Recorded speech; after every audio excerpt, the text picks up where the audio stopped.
If I knew there was a way I could get rid of this tie.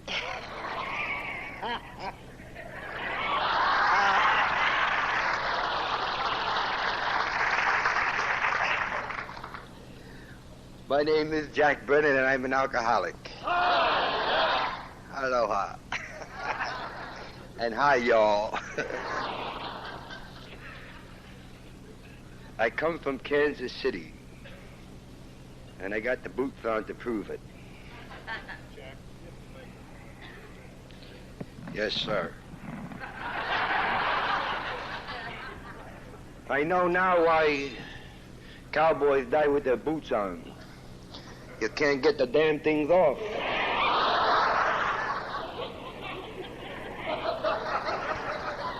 And Kansas City, you know, is the home of Matt Dillon and Gunsmoke. And I love cowboys. I love to see them get shot by Indians. Man, that pleases me no end when I hear that twang, you know, and there goes another cowboy. I guess I was born perverse or something. I said perverse.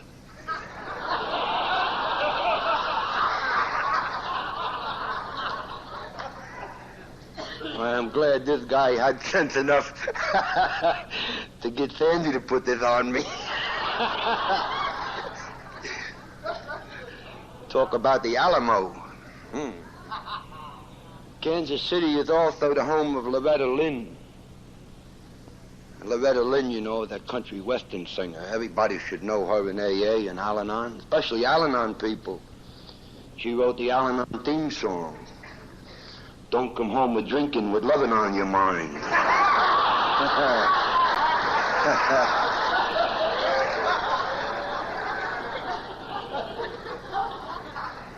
This has been a crazy, mixed-up affair here. I don't care what Maury says.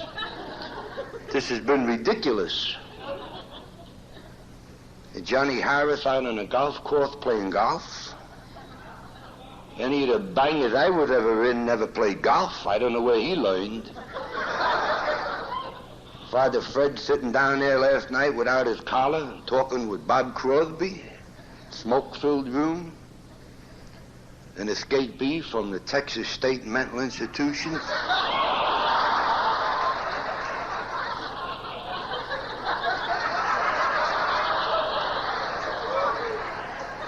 He's sitting down here in the front row making faces at me.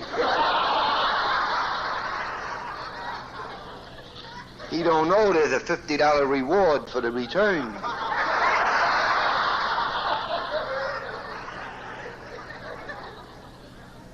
I got to get together with Tom after a while.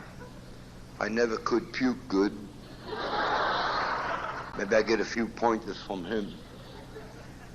I'd like to tell you my little priest story today. It seems that there was this priest up in New York, you know, and he was not much of a priest.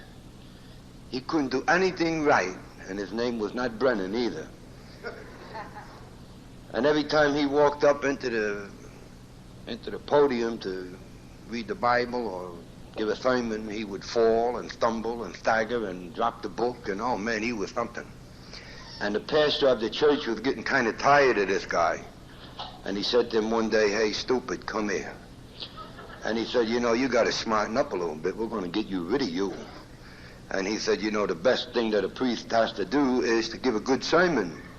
And he said, "You can't give a good sermon." He said, "When you give a sermon, the women clean out their bags." And he said, "The men go to sleep." And he said, "No good for a priest." He said, "Now listen to me here. Sunday morning, 7 o'clock, I'm going to be at the 7 o'clock mass. You be in the front row. You watch what I do." He said, "It's very important. You get their attention.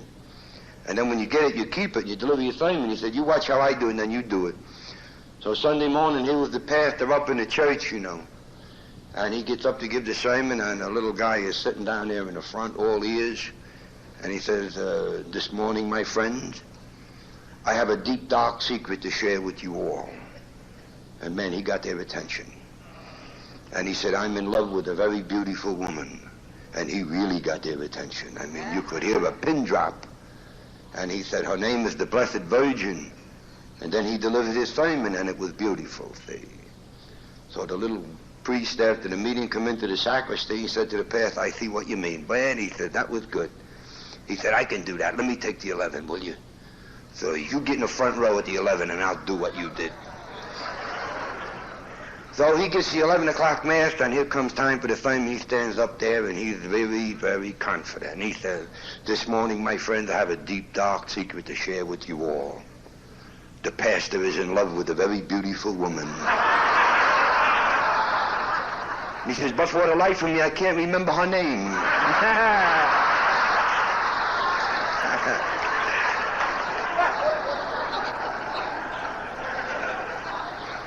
Well, you see, he ain't a priest no more. He's working in construction in Levittown.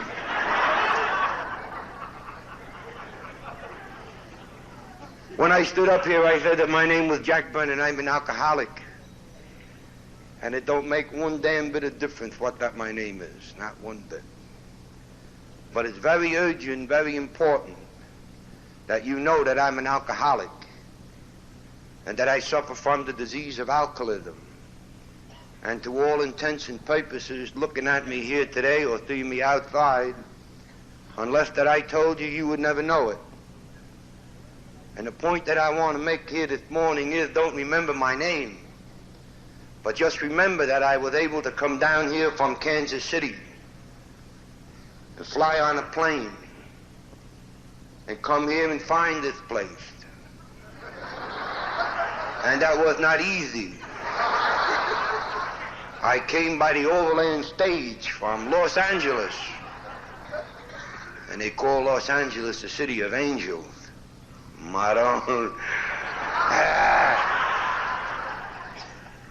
I think I like Kansas City better, and I don't like that too good.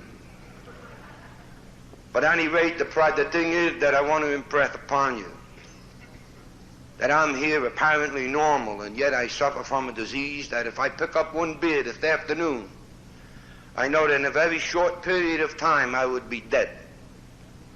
This is the disease that I live with. And this is the disease that Alcoholics Anonymous taught me to live with. So what you see here today talking to you, and what you hear, is what has been taught to me since I came into Alcoholics Anonymous. Because anything that I brought with me into AA when I first arrived here would be of no value to anyone. I'm sure that none of you good people would like to know how to stick up a bank. None of you good people would like to worry about how if you shot somebody the night before. But this is what I know, and this is what the only thing in this world that I had when I came to AA. I was bankrupt in every department, mentally, physically, and spiritually. So what I say to you here today is that if AA works for me, it will certainly damn well work for you. And I'm not stupid enough to think that everybody here is going to benefit by what that I say. But I do know one thing, that my friend upstairs guides my life, because I turned my life over to the care of the higher power when AA. And when someone calls me to come to an AA meeting or banquet such as this or what, I feel I am morally bound, if humanly possible, to go. Because it means that my friend upstairs has one individual sitting out there somewhere that has will benefit from something that I say here today. Just one person. So I made a trip from Kansas City to talk to one individual. I don't know who that you are. I probably never will meet you. But I know that you're here, because that's the way my friend upstairs works. He left me alive in order that I could be here to talk to you today. So you damn well better listen good. And the rest of you can just sit there quietly.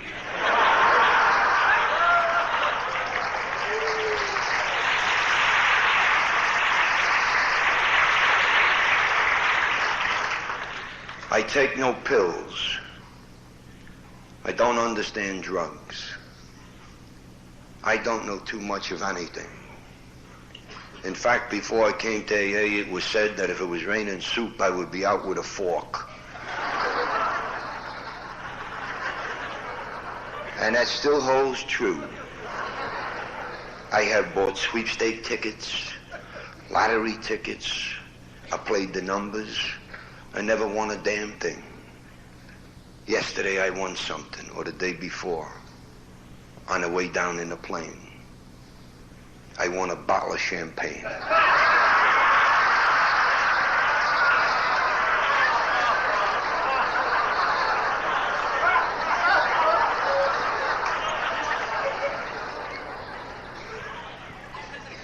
I was going to hit the pilot with it, but I figured I better not. I wanted to get here. I'm very happy and grateful to be here because I have much gratitude.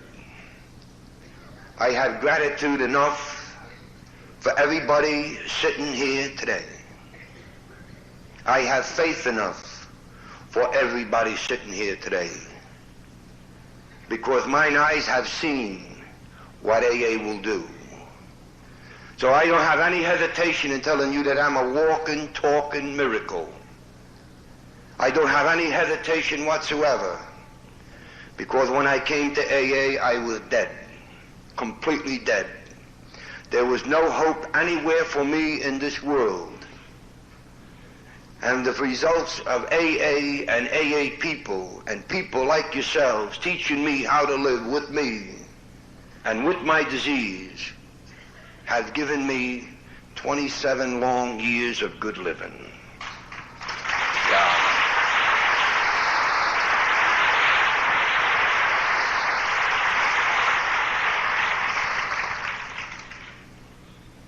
I would say this, that if anyone at any time, ever, anywhere, offers you an easier, softer way to do it, bash them right in the mouth.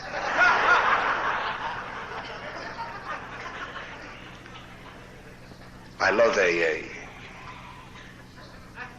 I have seen miracles in AA. I have seen dead men get up and walk. I have seen children come out of the corners where they cried for years and put their arms around their fathers and mothers. I have seen mothers come home after many, many years and become mothers again. And I have seen fathers that were cursed and criticized and berated. And I have seen them stand up on their feet and walk like men and go home and put their lives back together again. So I know one thing, and I know it well. I know that my friend upstairs is here this morning. And I know he's at every AA meeting that I ever attended. And I know that the gift that he gave to Bill Wilson so many years back was a gift given out of love because of what we alcoholics did for so many years to so many people that didn't deserve it. 3,000 years ago, the Chinese had a name for the disease of alcoholism. 3,000 years ago, the Chinese, in the earliest recorded history, said that the man takes a drink, and then the drink takes a drink, and then the drink takes the man. And that is a perfect description of the disease of alcoholism. I have no doubt in my mind whatsoever that this is a God-given, God-inspired program. And that what Bill Wilson received from the higher power with his spiritual experience 38 years ago was nothing short of miraculous. Because for 3,000 years, the alcoholics have been tearing up themselves and lives about them. And 3,000 years ago is a long, long time. And can you imagine how many prayers have gone up to the higher power? Help my mother, help my father, help my brother, help my sister, help my child. And never until 38 years ago was there an answer. But 38 years ago, a helpless, hopeless, chronic alcoholic, Bill Wilson, helpless, hopeless, chronic alcoholic. And when you had that tag, you were dead. There was no hope for you, nowhere. And yet this helpless, hopeless, chronic alcoholic received understanding and a gift from a higher power. And that's why we're all here today, because of that miracle that happened 38 years ago in the heart of AA in Akron. This is the way that it worked. So I would say to you, I have always been a smart fella. When I stuck up a joint, I made sure that it had 3 exits. When I did anything, I always looked for the edge. And when I came into AA, I knew that I had found the edge. Because I tell you something, they don't come any bigger than my friend upstairs. No bigger. And I always put my money on the biggest I can find. So AA to me is the only answer for the alcoholic. And I believe that with all my heart and with my dying breath. I have here a piece of paper. It's reprinted from a Philadelphia newspaper. It says, speaking of your health, the disease of alcoholism.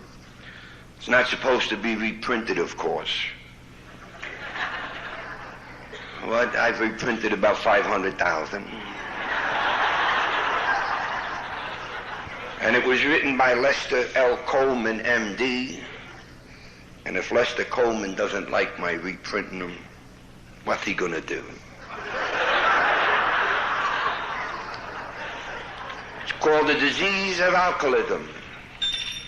And I could actually read this and sit down, because here is the answer for you people that are new or wondering if you're in the right place.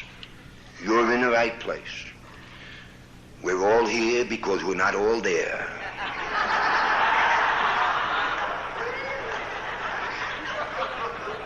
Alcoholism is an actual physical illness, sometimes described as an allergy because it reflects a lack of tolerance to alcohol. It is not a mental illness. All of you people that have been hiding behind that old cry, I'm crazy, you're not crazy. Get into AA, you're not crazy. It is not a mental illness. Bouts of excessive drinking commonly produce personality changes in the alcoholic, which are too often mistaken as mental illness. And these temporary changes in personality are due to the chemical effect of alcohol and disappear when the alcoholic returns to sobriety.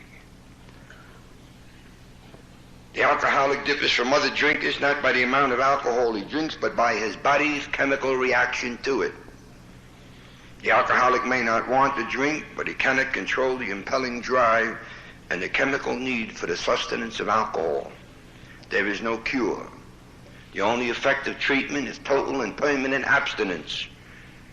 And he recommends the good doctor that anyone that is afflicted with the disease of alcoholism should associate himself with the members of Alcoholics Anonymous, because these people will teach you how to live with your disease that you will never get rid of. That's the whole story. If there's somebody here with one of those mimeograph machines, you can get yourself in a lot of trouble and reproduce them too. I was born just like everybody else. There's been some concern about that and chatter. I had a mother and I had a father, and I knew both of them too. And not everybody can make that statement. I knew both my mother and father were nice people. And I think for the first 6 months they thought I was a lovely boy. But I was different. I was one of 9 children. And I had an alcoholic for a father.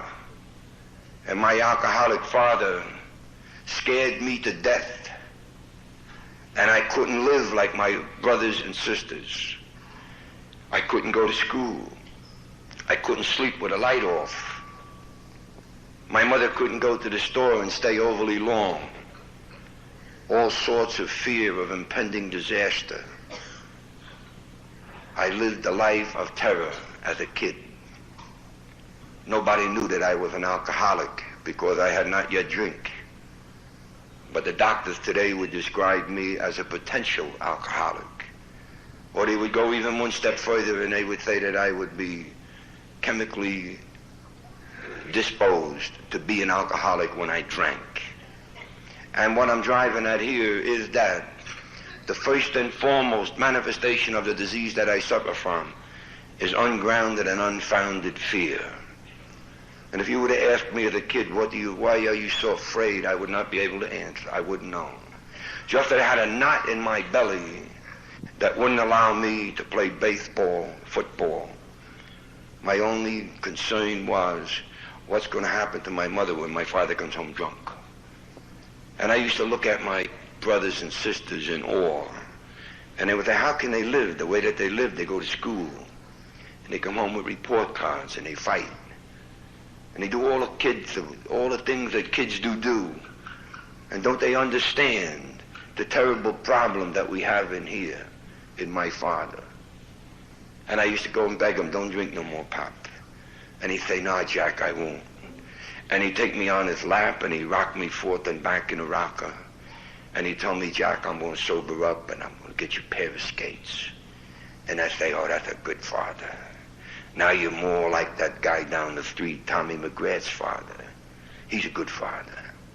And I wanted desperately for my father to do the things that Tommy McGrath's father did. I hated Tommy McGrath because he had a good father. And I used to beat him regularly every Wednesday.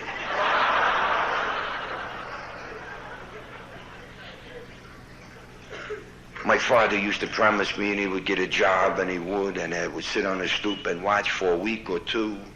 You see, I didn't play as a kid. I sat on the stoop and waited for him to come home. And when he turned a block away, I could tell you whether he was sober, whether that he was drinking beer, or whether he was drinking whiskey just by the way he walked. And I was but 6 years old. My name is Jack Brennan. I'm an alcoholic. And I know these things. And I watched him. And when he would come around the corner sober, I would be happy. I'd run to meet him. Another day and he's sober, but always in my stomach was things that my mother had said to me. I used to run to her and tell her, Mom, he's not going to drink no more.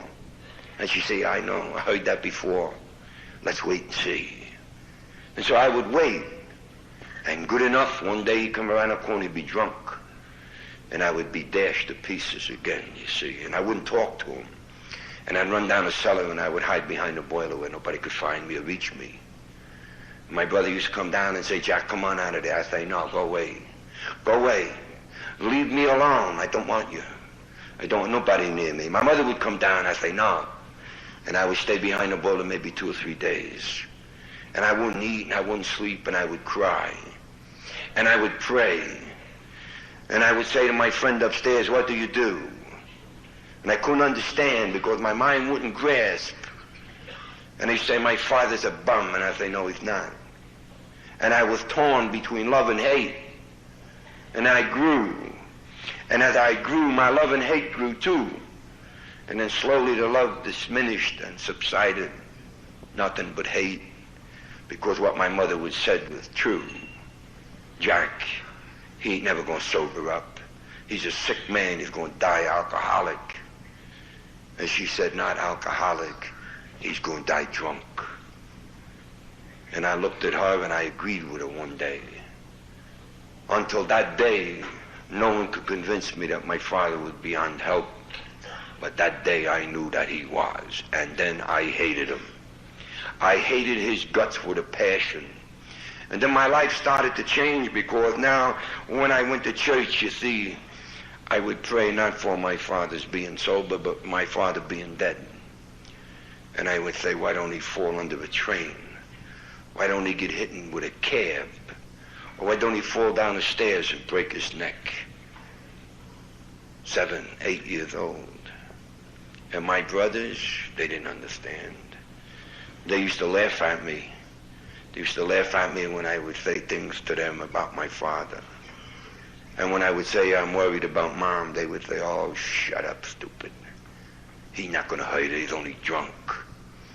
And I used to watch my mother standing by the door arguing with the landlord about throwing us into the street because we hadn't paid the rent, and her begging him to take a week's rent instead of a month because she didn't have it. And I watched her going out and dickering with the butcher for pork chops. Yeah, pork chops for 9 miles because she never counted herself in, don't you see? So when I would sit down at a table, I always said, I'm not hungry. I don't want to eat. And the other kids used to grab for 2 or 3. And I couldn't bring myself to eat one. And what am I trying to say here to you today? That we alcoholics are different. And our disease makes us very sensitive. And it's this sensitivity that we have to overcome and realize that when we come here to AA, we can be just as sensitive as we like. Because here, the people do understand. They do understand. What then is the gift that was given to Bill Wilson 38 years ago? The gift of understanding one alcoholic for the other. And somehow, you know, across a crowded room, you can spot an alcoholic. You can feel it. It's the empathy. It's the thing that you can't bottle. It's the thing that the doctors don't know about. And it's the thing that's not printed in textbooks for medicine or science. It's a feeling in the heart of knowing that there, but for the grace of God, go I. And then the gratitude wells up in your throat, and people say to you, would you do this? Why, sure. No job becomes too hard. No day becomes too long. Because gratitude for your life should be unending as I see it. I picked up my first drink at age 12 with my brother. My brother has been taking 2 drinks for the past 40 years plus. If you ever meet him, don't drink with him. He'll do the same thing to you he did to me 40 years ago. If you go to his house, he'll give you a drink and wait a proper, respectable time, then he'll give you another drink. Then he put the cork in the bottle and the bottle back in the closet. And you just lit the fire and he's all done. We were in a bedroom and my father was starting another drunk, and it was Saturday morning. My mother said to me, Jack, get in the bedroom, because now my father and I didn't get along at all. I would sneer at him when he walked by me. And his drinking was getting closer together. His weight was getting less and less. Things were coming rapidly to a grinding halt. And when he used to see me and drunk, he used to lash out at me. He'd kick at me, beat at me, if he could catch me, because I hated him and he knew it. So she said, Jack, get in the bedroom, don't start any trouble. I was 12 years old, my brother was 10. We got into the bedroom and my brother come up from under the bed with a bottle of wine. And he said, Jack, look what I found. And I said, what is it? He said, I don't know, it's what the old man drinks. And he pulled the cork out and he smelt it. He said, it smells good. You want to try it? I said, hell no, you try it. See, my mother didn't raise any stupid children. And I watched him and he took a drink and he said, oh boy, that's good and sweet. And I said, really? I watched him for another minute. He didn't fall down, nothing. So I said, give me that damn thing. What can you do in the bedroom on a rainy Saturday morning? Kid's trick is all that it was. It's all that it was to him. But to me, it was a changing of my life. Because I took that bottle and I took my first drink, and it was bottle magic. All my fears disappeared with one drink. And I looked at that bottle in awe, and I said, my God, no wonder the old man's always sipping on this stuff. And then my brother said, let's have another one. And I said, by all means, let's do. And now I was 10 foot tall. And as God is above me, the quiet kid sitting on the stoop reading a book was no more the quiet kid sitting on the stoop reading a book. But I was thinking of how hard I would have to hit the old man behind the ear with a milk bottle to put him out of the way. I was nothing except terror. My brother said to me, Jack, you going to drink more? I said, yeah, have another one, Joe. And he said, no, two's enough. If you drink any more, it's going to make you sick. I said, you're out of your mind. If the Lord made anything better than that, he kept it up there for himself. Because, you see, he was talking about the taste of it, and I was talking about the effect of it. And right there is a difference. Same mother, same father, same home, same food, same clothes. But the body is different here. And alcohol, the chemical, as the good doctor said, relieved me of ungrounded and unfounded fear. I drank. My brother quit and I drank. And that's such is the situation for 40 years. He's still taking 2 drinks. But me? No. That particular day I don't remember too well.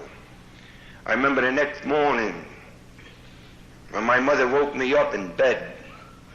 And I woke up with my first hangover. And I woke up with that ball of knot in my stomach of remorse. I knew I had done something, didn't know what that it was. A peculiar feeling known only to alcoholics, remorse. They're sorry and they don't know what they did. You ever see an alcoholic come into AA, new man? Somebody give him a cup of coffee and he stands there shaking and trembling, and somebody will knock his coffee on his suit. And the alcoholic will say, I'm sorry. He's sorry. We're always sorry, because that is another manifestation of our disease, remorse. And we don't know why we should be remorseful, but we are. We don't know what we did even, but we're sorry. Well, this particular morning, my mother said to me, Jack, please, for the love of God, don't ever do what you did yesterday. And I said, Mom, what did I do? Please stop crying. And she was crying bitter tears, and she said to me, Jack, one in this family is enough. Don't ever do it again.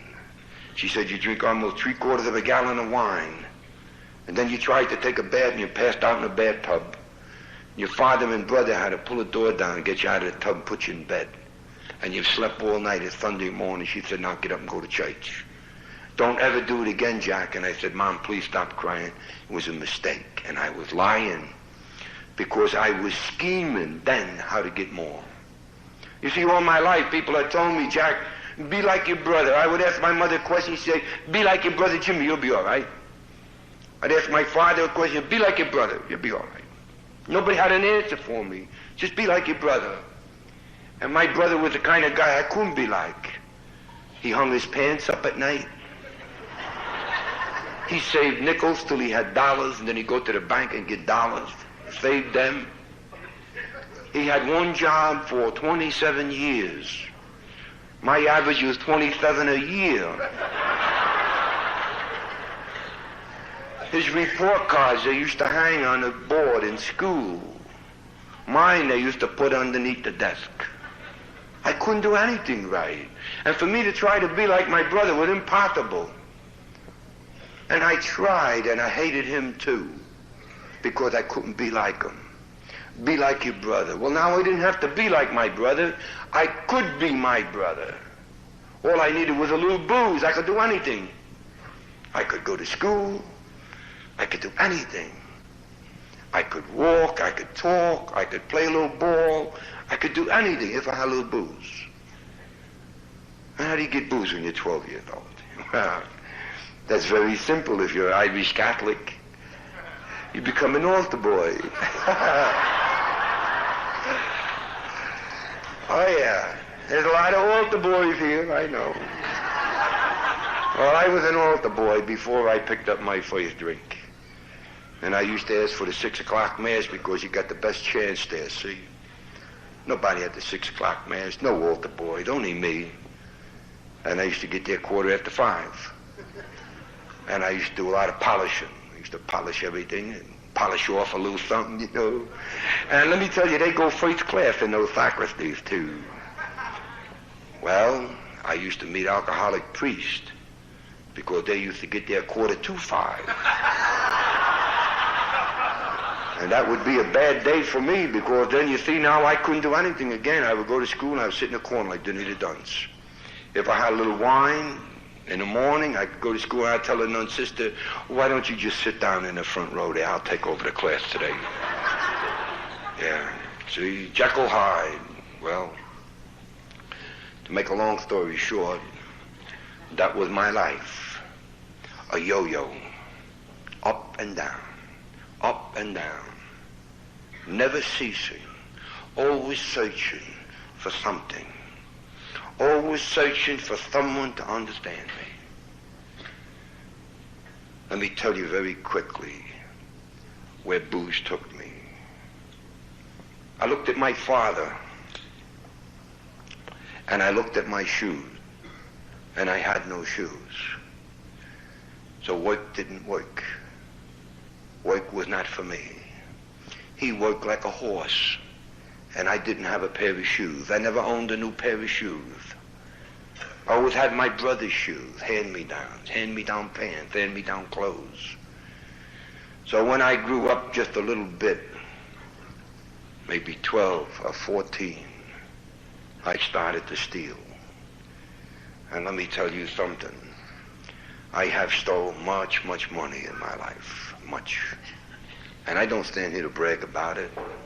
It's just part of my story where booze took me. At 16 years of age, my mother come home and found me in the kitchen threatening my father with a gun. I had a roll of stolen money, and I had brought it home very happily to give to her. No more pork chops worrying about 8 or 9. Pay the stupid landlord. Plenty more where that came from, Mom. And she said, I'm going to tell you something, Jack. Take your stolen money and take your gun and take your whiskey and get out of my house. Don't come back. 16 years of age. And I was amazed. I said, why? I said, I bring you what you don't have. And she said, I don't want it. Because your father there, he may not be the best father, but he's not like you. He's not vicious. And remember what that she said to me. You hurt everybody you ever came in contact with from the moment that you were born. And I said, it's not true. And she said, it's true, and get out. I don't know where that you came from, so I left. I left, and I was so bitter. I tell you, bitter. Because here was the woman that I really loved, the only one in my life at that time that I ever could even think of. She was an angel. I used to watch her up at 5 o'clock in the morning when I was supposed to be sleeping and wasn't, making breakfast. Last one in bed at night, covering up people, putting bricks in the oven and wrapping them in blankets to put in the bed to keep us warm. I knew my mother. And when she told me, get out, you're an animal, and I don't know where that you came from, I was bitter. And bitter is to put it mildly. So I became a madman.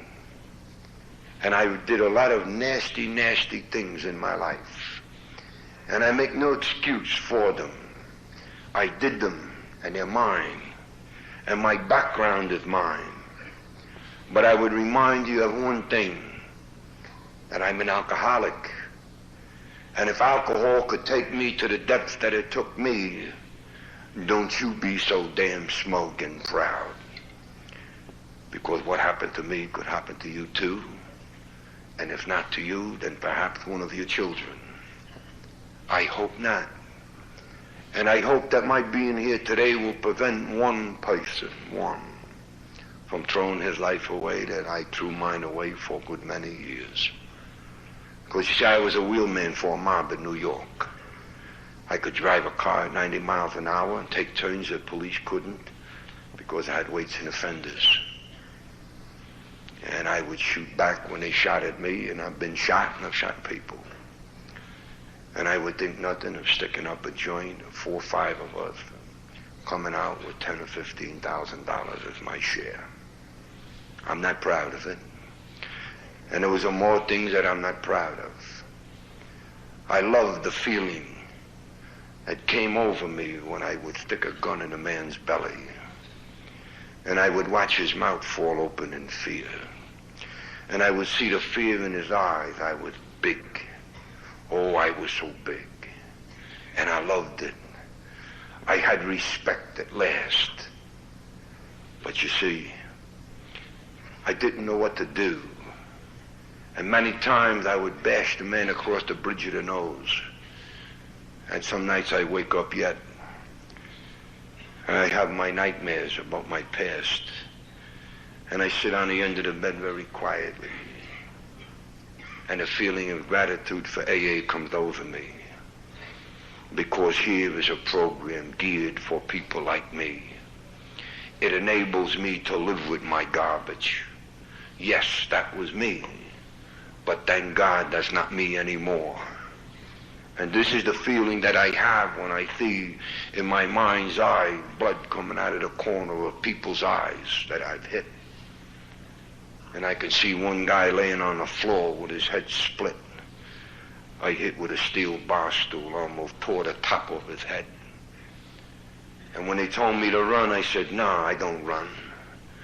And if he opens his mouth again, I'll kick the rest of his brains out.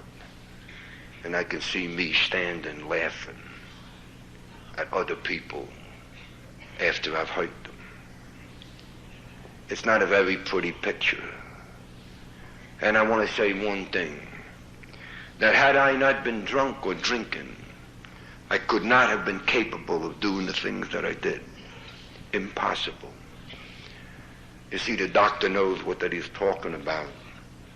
Temporary insanity when I drink because of a body's chemical reaction. I'm not proud of my past, but I am proud of the fact that when I came to AA and these people offered me a life, I was so grateful and I accepted it. Many people say, well, of course you had to. I say, no, I don't. No. There are more of us dead than have accepted my life in AA. Potter's Field in New York, 2 years ago, they were counted 760,000 buried in Potter's Field, New York. 95% alcoholics. And we have the huge astic figure of 650,000 in the entirety of AA. So they dying quicker than we can get them. And nobody has to stop drinking. Cemeteries are full of people that had to stop drinking and didn't. So I came to AA and I'm full of gratitude because my life previous was out of nothing. And I would tell you just very rapidly here that my life, not the blow-by-blow description, not important, but the things that I did. I took my wife and I tore her up. And I took my 2 kids and I tore them up. And I took my home and I tore it up because I didn't believe I was having trouble with alcohol. I didn't believe it. Alcohol was my friend. My only friend. Proof? I give you proof. If I would be out on a job at night and wake up in the morning in some hideout or some big hotel and have a pocket full of money, I would sit on the end of my bed and I would cry because the booze had worn off and now I was what I was, a 12-year-old scared kid with a gun in his shoe, sitting under the bed and a bottle of whiskey on the bureau. 12 years old and scared. That's all that I ever was. My morning drink necessarily had to come early. I drank to bury me because who the hell wants a 12-year-old scared kid? And he would be the big thief and a gunman sitting on a bed crying, smelling his gun, wondering what had gone on the night before. It was this very thing that got me to lose my first job through alcohol. I told you I was married. She thought I was a very well-heeled, happy-go-lucky fella. I was, for other people's money. She asked me one day, Jack, do you ever work? I said, no, I'm on vacation. She said, for a year? I mean, what kind of job is that? And I used to tell her in the morning, I drink in the morning because I work at night. And she said, yeah, but you're drunk when you leave. You're drunk when you come back. You're always drunk. You're killing yourself. I said, no, I'm all right. Don't bother me. I was drunk when you married me. Don't try to change me. I know what that I'm doing. Alcohol is my friend. I have no friends but alcohol. I live on it. And without it, I'm nothing. I have been locked up over 125 times. I've been arrested for everything that you can possibly think of. Assault with a deadly weapon, armed robbery, assault with the intent to kill, felonious assault. You name it, I've done it. And if there are any police here today, peace. Peace. I wish the chief of police were here today. He didn't look too good the other night.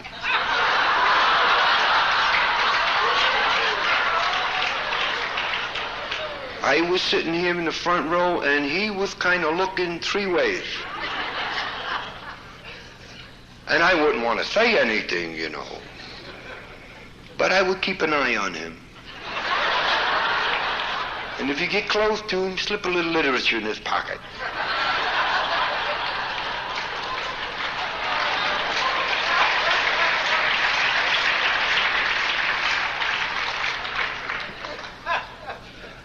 I wish he was here today. I'd spoil his day. All I would do is bend over and ask him, "Hey, Chief, what would you do if they all got drunk?"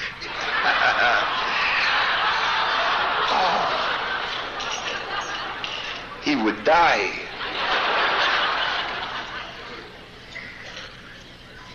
I came home one day and my wife was determined to help me. She had taken me to an AA meeting and I scorned at them. I sneered. Some guy had the nerve enough to stand up here and say to me in the back of the room, "It don't take the first drink and you won't get drunk." And I came all the way from Brooklyn sick to hear that. And I said to my wife, "Is this what this is? Some idiot telling me things that I already knew in Brooklyn? Don't ever tell me about AA. And if I ever step foot in another AA meeting, I'll be dead." Well, I almost was.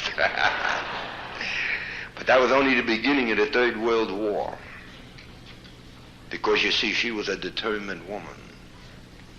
And one day I came home after an extended bout. I was no more the mafia. I was nothing. All I was doing was living and stealing welfare checks that belonged to my children and drinking them up. And I was sitting in a bedroom looking out over Brooklyn with a bottle of whiskey. And I was drinking night and day in Never Never Land. Big ideas with nothing in my pocket. And when my wife would come near me, I would say, "Get the hell away from me and leave me alone. You're the only one in this world that I have to turn to, and now you're going the other way too. Get away from me. Just let me sit here with my whiskey and don't bother me." And she said, "No, I need a husband. My son needs a father. I'm going to help you if it kills us, Jack, but you got to get help." That's why I went to the AA meeting. And the night that I came home, there was 2 cops in my apartment. Well, I had never liked cops. I do now, though, because I ain't going to leave here till tomorrow.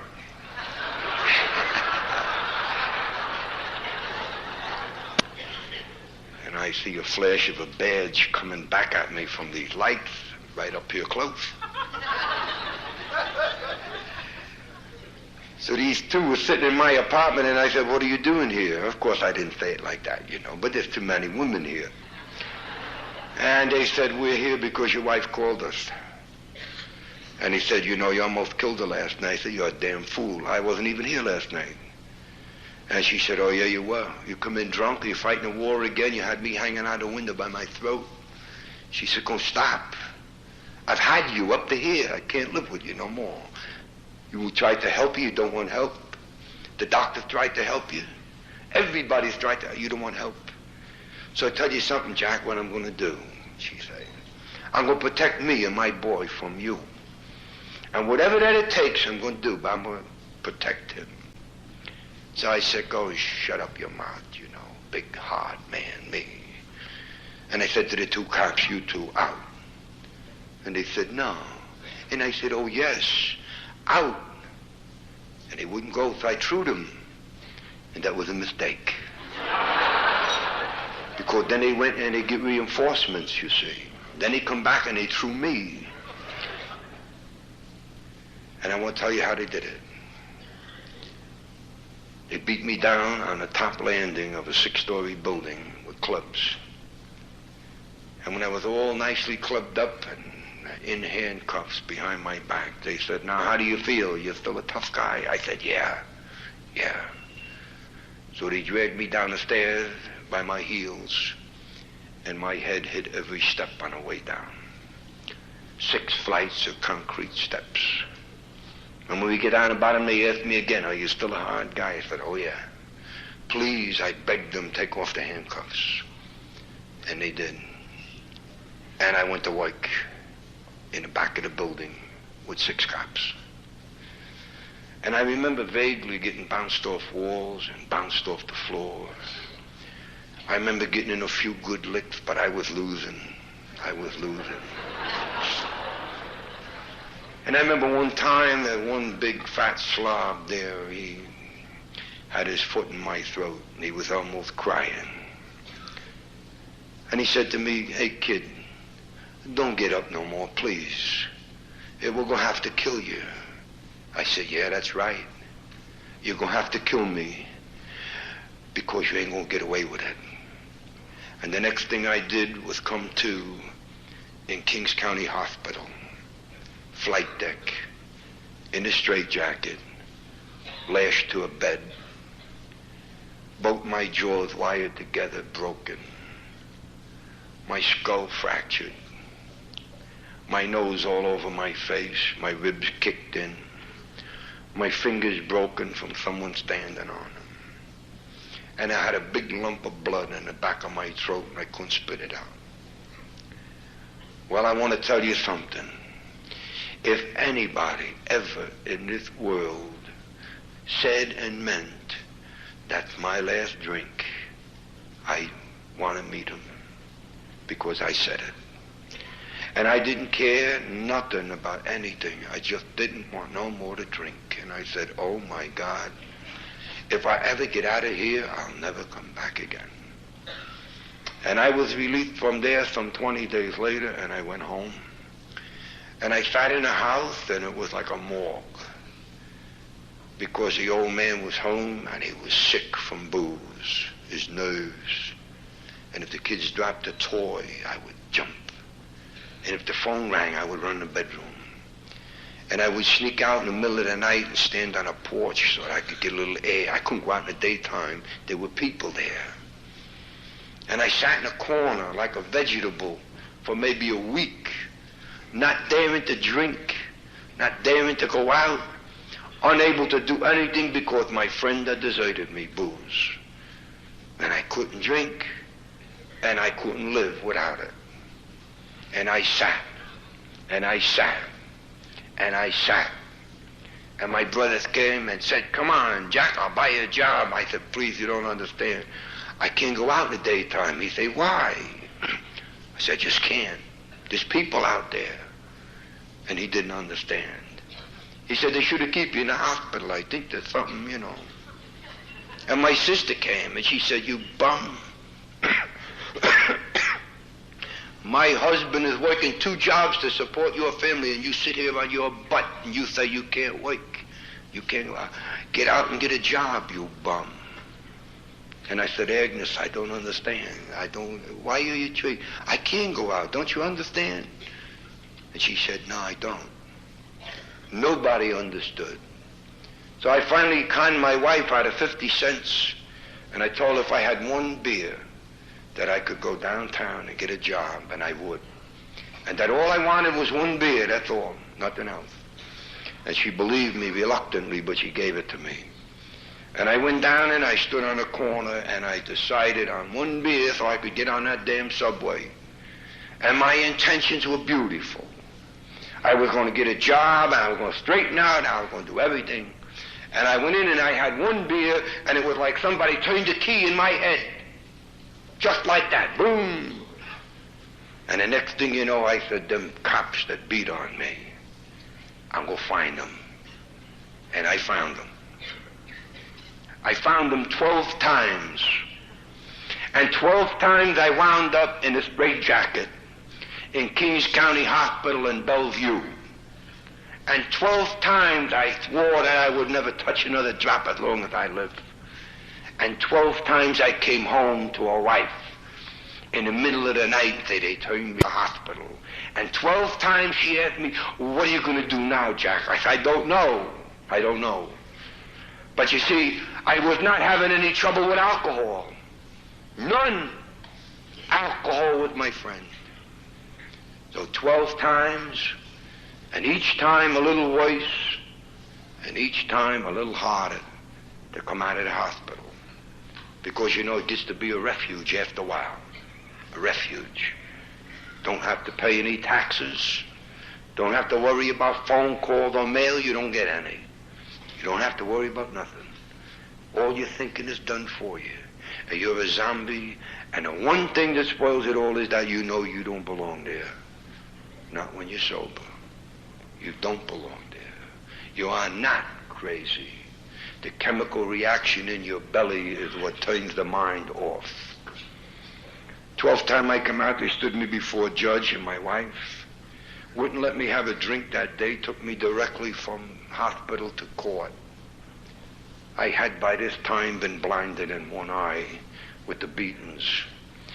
I don't hear a sound out of my left ear. The left side of my head has been pulverized many times. My teeth have been kicked up into the roof of my mouth a dozen times. I've had almost every rib in my body broken, my hands. 203 stitches in that part of my right hand. But I was having no trouble with alcohol. None. And I stood up before this judge and I asked him what that he wanted, and he told me. He said, I have an obligation to read to you before I do anything. I must tell you and acquaint you with what I have here. He said, we got a prognosis of you from the doctors, and the doctors tell us that you will never be able to work another day in your life. And the doctors tell us that you are completely unable to retain anything in your mind, suffering from wet brain. It says impossible for you, according to this report, to be able to tell the difference between right and wrong. And the doctors also say that you are a homicidal maniac, and that maybe some night you might wake up in the middle of the night and wipe your family out and not even know that you did it. And this is Jack Brennan. And I said, no, that's not me. Because now, you see, sober, I was 12 years old and scared again. But the judge had his way. And I asked my wife, what do you do to me? And she said, I do to you nothing. You did it to yourself. She said, I want to tell you something, Jack. I told you before. These two kids are going to have a chance to live. And they can't live with you.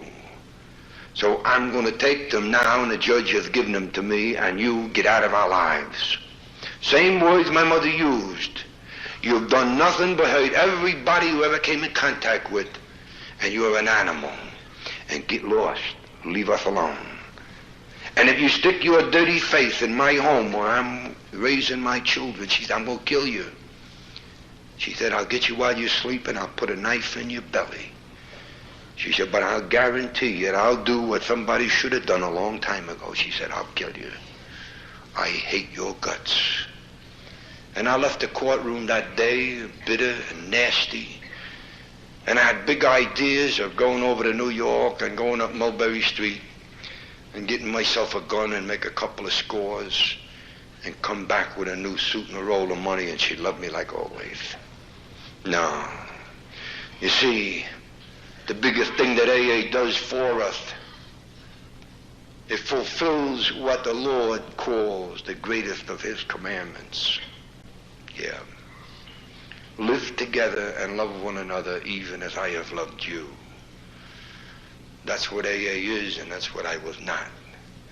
And I couldn't live nowhere because I was nothing. So I went to New York full of hate, full of big ideas, big schemes.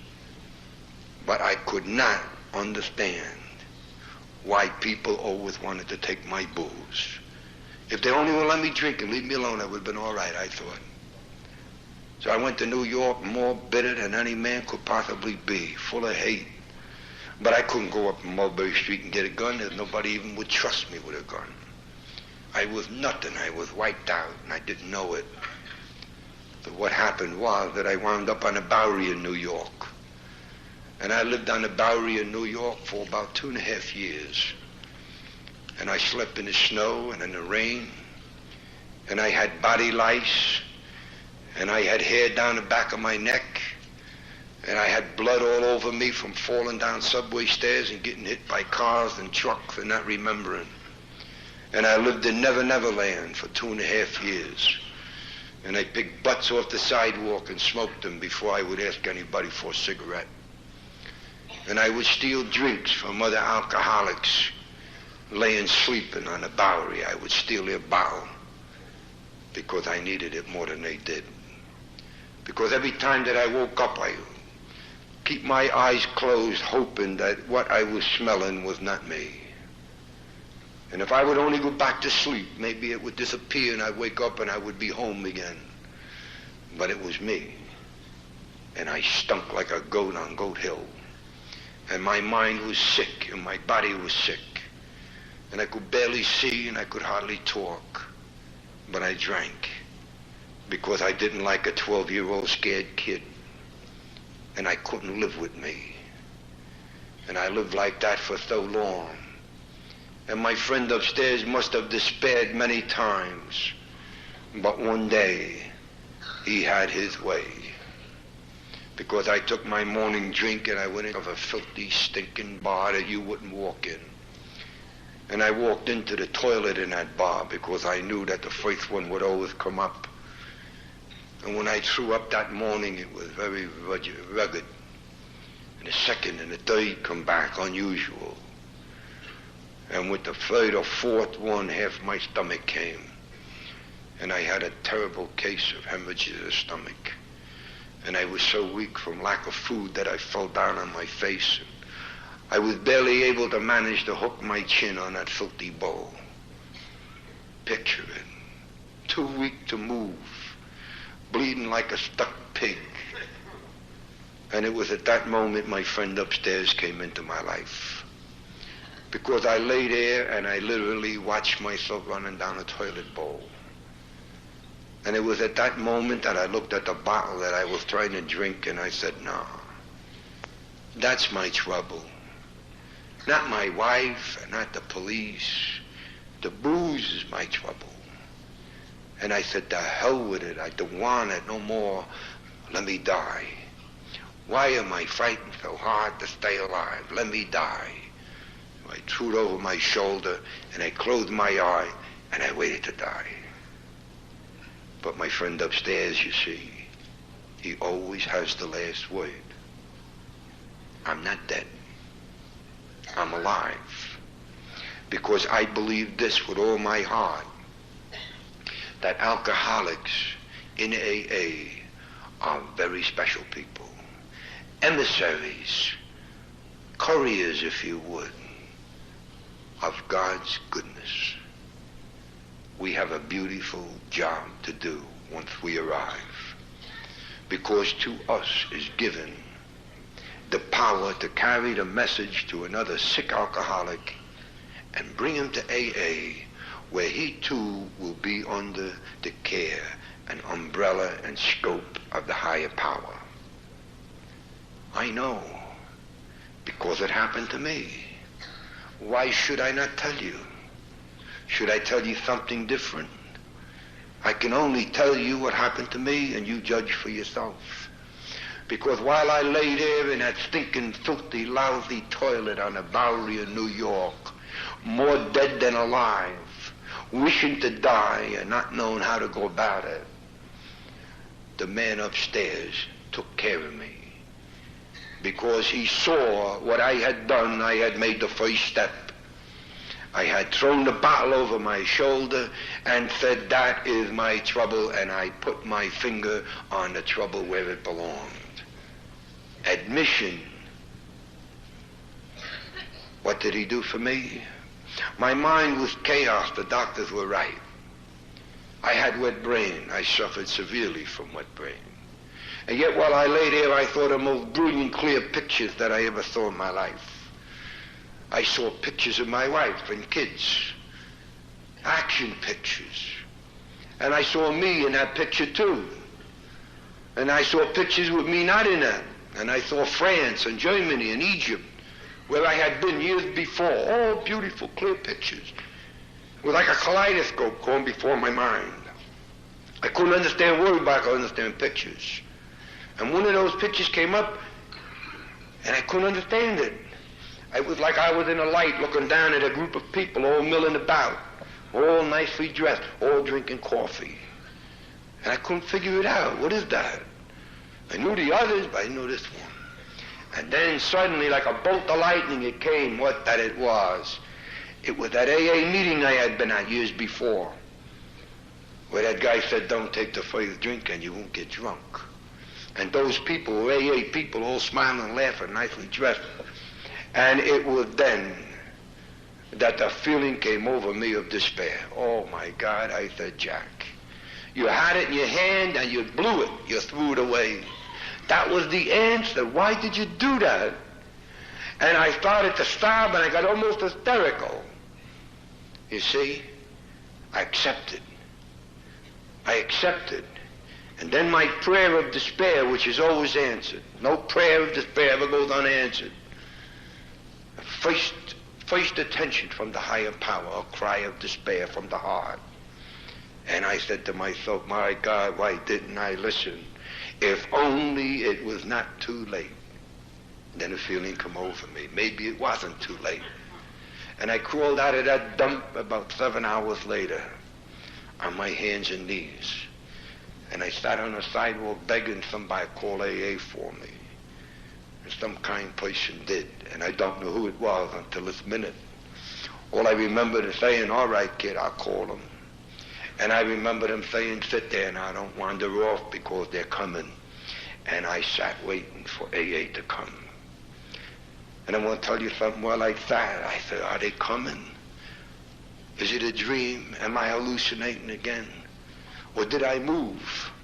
I didn't know, because, you know, when you're on the Bowery in the condition that I was in, reality and unreality is all mixed up. I can be here and his mind over there. His mind can be over here and his body over there. You don't know. Zombies. But they came. I sat and I forced myself to sit, waiting for AA to come. They're coming, they're coming, they're coming.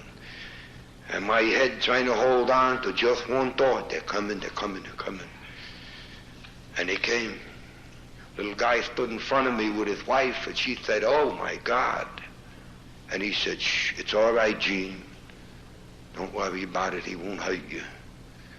And then he said to me, my name is Sam Cohn, and I'm an alcoholic.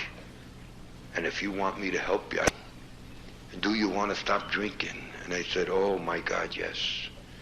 And you know something, I understand that came to believe on that sign that we have about AA, guy on a bed and two sit and talk, and came to believe. I came to believe right then, before I saw an AA meeting. Because this poor guy had to get up real close to me. I had to look into his eyes, see. And I found what Bill Wilson got from the higher power in this guy's eyes, understanding. He wasn't conning me. I thought he maybe was. But I just looked into his eyes and I found what I was looking for in the bottom of a bottle all my life, understanding. And he said to me, if you don't want to drink no more, you come with me, you don't have to drink no more. And if you come with me and Gene, we'll carry you to AA, and you will be sober, and everything is going to be all right. Now, he had a lot of guts, this little Jewish guy. He had a lot of moxie, I'll tell you. Because, you know, there was a guy in Arizona that saw me come into AA, and God rest him, he's dead now. I won't mention his name, it's not important. But he was there when I come in, and he told me years later, Jack, you lost money for me. I said, how's that? He said, I would bet that you wouldn't even live, never mind get sober. And I took a bet. When you walked in that room that night, I said, this son of a bitch, you'll never make it. Yeah. But you see, my friend upstairs says I would. And my little Jewish friend Sam Cohn said that I could. So I developed faith and hope right then and there, and I said, yes, I'll come with you, if you'll have me. And I asked him only one time, I said, are you sure you know what you're doing? I said, you know, I would just as soon stay here and die as be hurt anymore. And he said, no, no one will hurt you. You come with me and Gene, you'll be all right, and you don't have to drink no more. So I came to AA.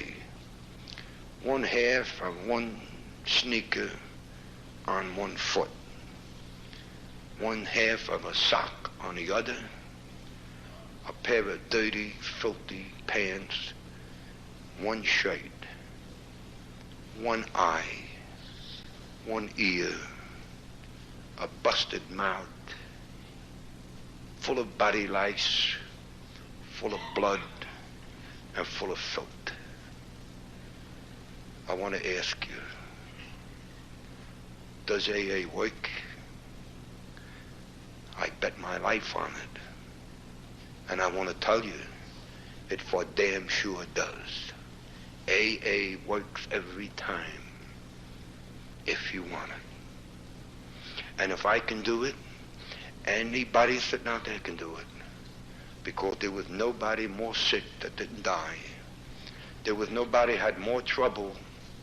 There was nobody that was more confused. And here I stand. And I walk down the street and people, even cops, say, good morning, Jack. And I say, good morning, officer, to them.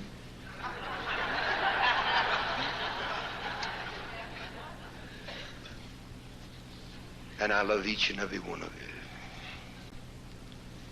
Because I have seen what AA can do, and my gratitude is boundless, absolutely boundless. You see, I came to AA and I could do nothing.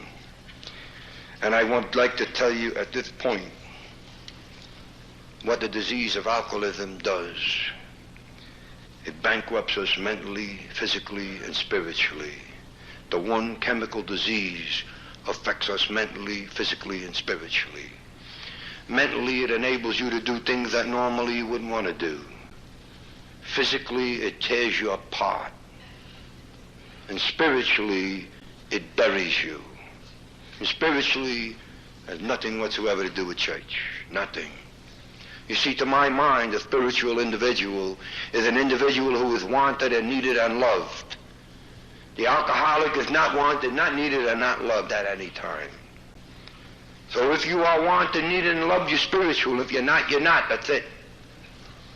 And AA and the 12 steps in AA make us and mend us and treat us in all these three departments. Because a guy that stops drinking is no longer insane. The doctor said so. And a guy that's drinking has to get better physically. I even stopped puking after 5 days. And the blood disappeared. And spiritually, I started to grow the moment that I came to AA because I recognized something wrong. And Sam Cohn said to me, Jack, sit down and relax. You're home. And I was home. For the first time in all my 29 years, I was home. I felt good. Only thing I was afraid of is somebody would say, hey, I see that guy's picture in the paper. No, nobody ever said to me, get that bum out of here, he stinks too bad. No. Everybody said to me, Jack, keep coming back. We need you. I didn't understand them. I said, they need me. They got to be out of their mind. You know how you say to some big guy comes over, you stand like Denny the Dunce, and he says, keep coming back, son, we need you. I look at him with his big car and his $25 shoes, me with my sneakers, and he needs me. This guy, he must have had too much of the grape or something. But they did need me. Because Sam Cohn said to me one day, he said, Jack, you help with an awful lot of people. I said, yeah. Yeah.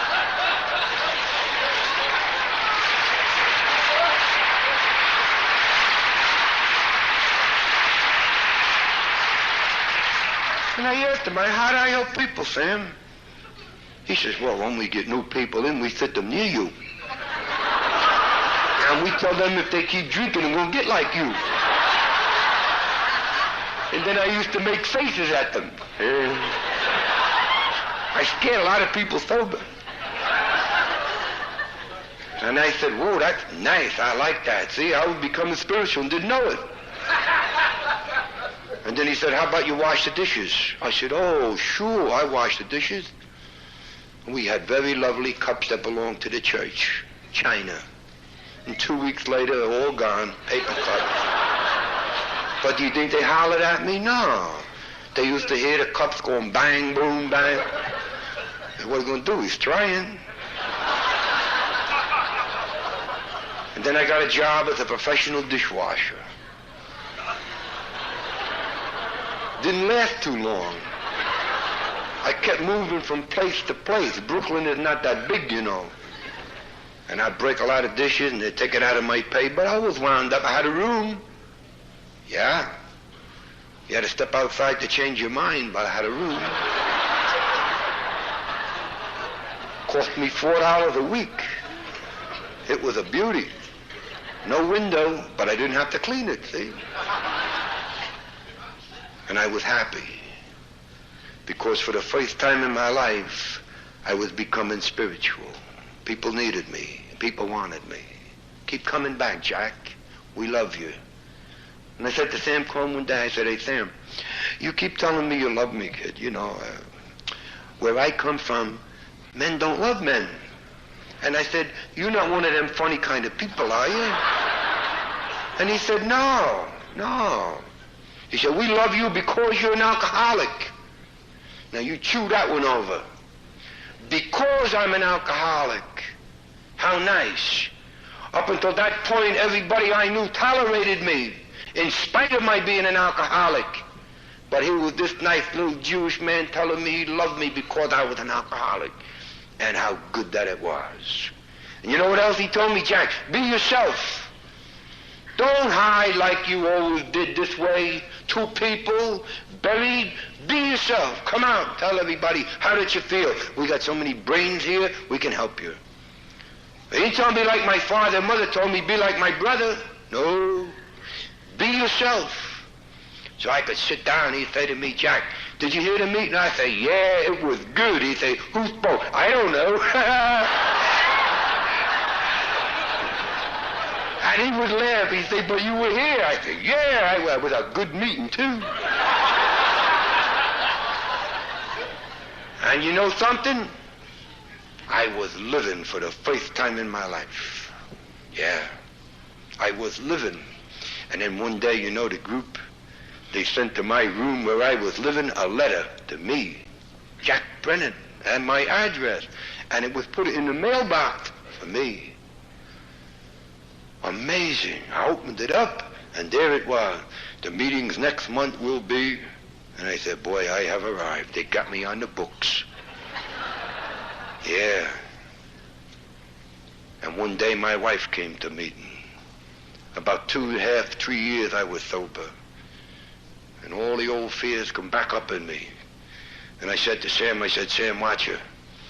She's up to something. And then he went and he talked to her, he come back, he said, no, she ain't up to nothing. He said, she likes the way you're living and, you know, she wants to talk to you. So I asked her, what do you want? And she said, well, I ain't doing too good with the kids, you know, we're short of money and you got a little room. If you want to come home and sleep on the couch, you can pay me, you know, what you paid for the room. And I said, okay, I do that. So I went home and I thought it was the epitome of everything. I was allowed to sleep on the couch. I didn't talk to nobody, but I was there. And I could watch my kids go to school, and it was beautiful. And one day she said to me, isn't that couch getting a little hard? I said, no.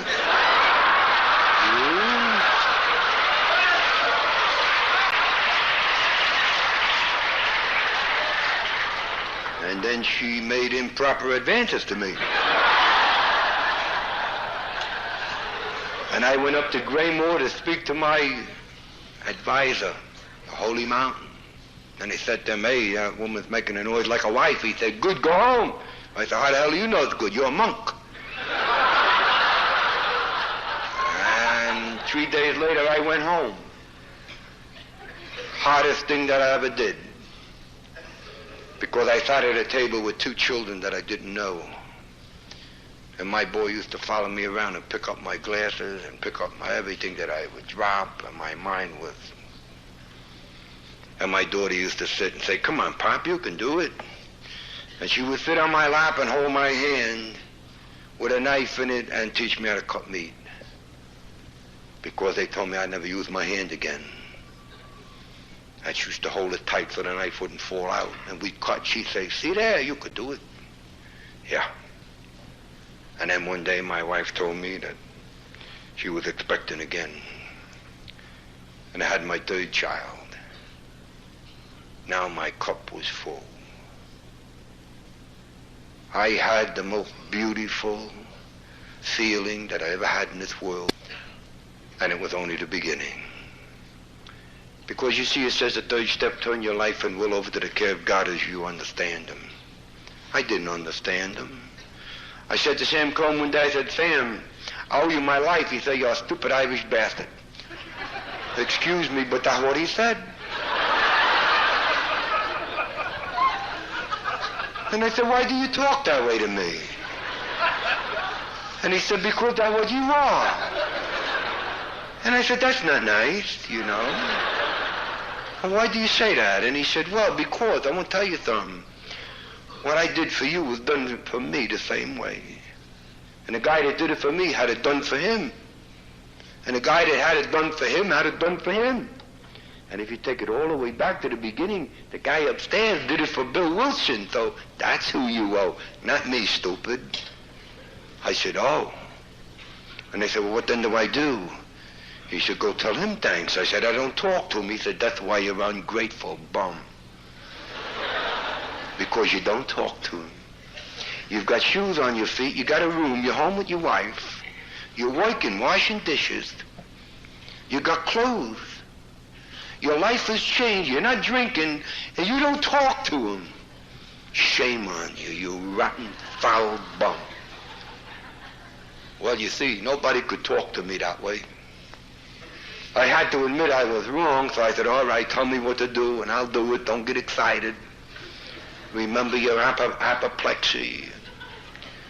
I was hurt because he made me aware that there was more to this program than just coming here and inhaling coffee and getting diarrhea.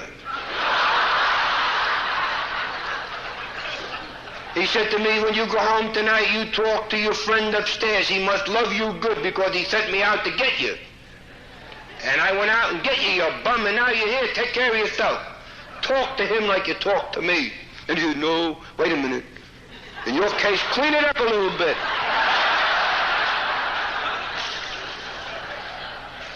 So I went outside, and that night I walked home instead of taking a bus. I said to my friend upstairs, I said, "Hey, friend, you know, I ain't doing too good till this time, you know." And that little guy in there said, you must love me because you sent out for me. It's got to be true. I can't deny it. So I tell you what that I'm going to do. I heard a lot of you citizens down here. But from here on in, you tell me what to do, and I'm going to do it. And you know what? He's been telling me every day for the past 27 years what to do. And sometimes I say to him, "Well, I'm going to do it, but you're wrong." Yeah. Yeah.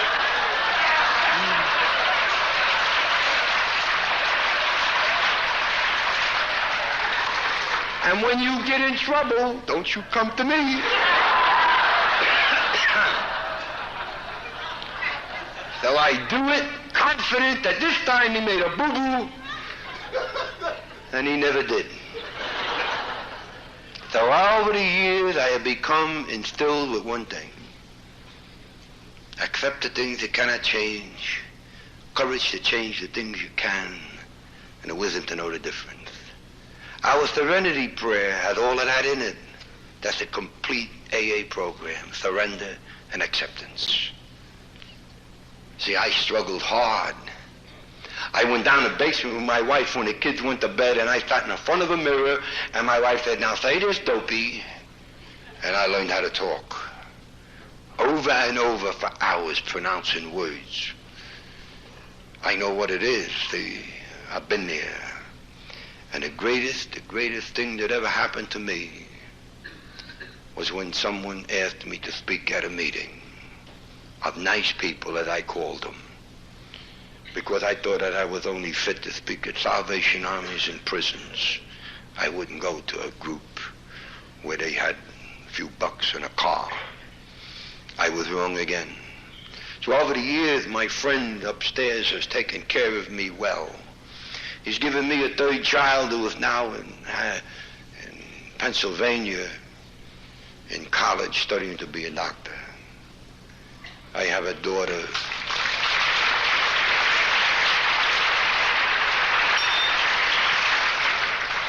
I have a daughter who lives in Connecticut, or in Dobbs Ferry rather, New York, with near to my oldest son, who also lives in Dobbs Ferry, New York.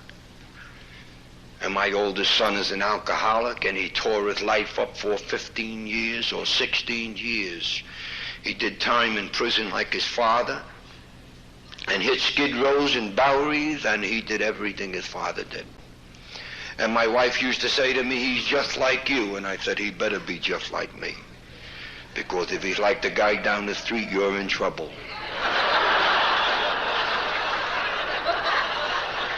Who the hell else should he be like? My father was an alcoholic, I'm an alcoholic, and my son is an alcoholic. And thank God for one thing. He has at this time 7.5 months in AA.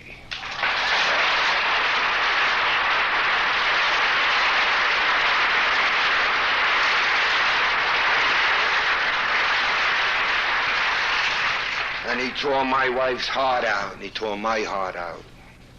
But I knew that the same everlasting higher power that cared for me yesterday and today will care for me tomorrow, and him too, and you too.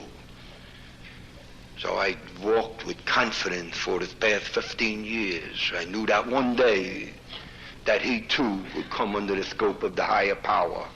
He was simply completing his education.